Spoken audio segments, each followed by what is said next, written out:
Well, you know, you can spend your own money on yourself.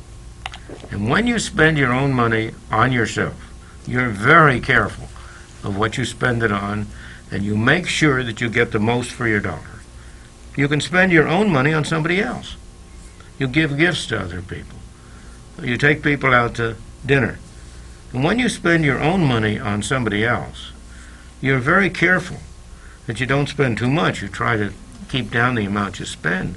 But you don't worry very much about what the other fellow's getting from it.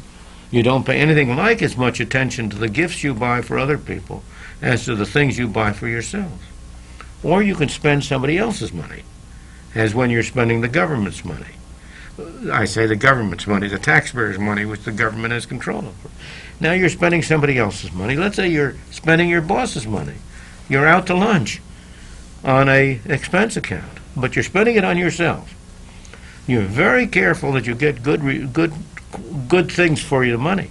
You try to have a good lunch and pick the right things, but you're not very much worried about whether you get the cheapest. Spend all you want. Spend all you want. You'll be careless. Now, what happens when you spend somebody else's money on somebody else?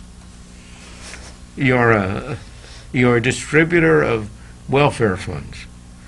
Well, you're interested in making your own life as good as you can, and most people have humane instincts and want to do the best they can, but you're not going to be anything like as careful in spending somebody else's money on somebody else. So there are 4 ways in which you can spend money. And we have in our book, Free to Choose, a little box which shows this.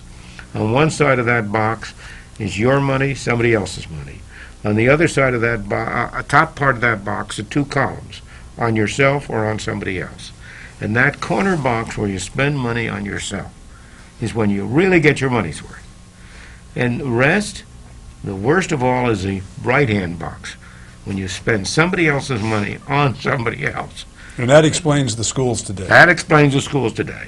You're right. All so-called public schools, government schools, people are spending somebody else's money on somebody else. The teacher isn't spending his own money on the children. He's spending the taxpayers' money on the children. And that goes throughout the system, absolutely.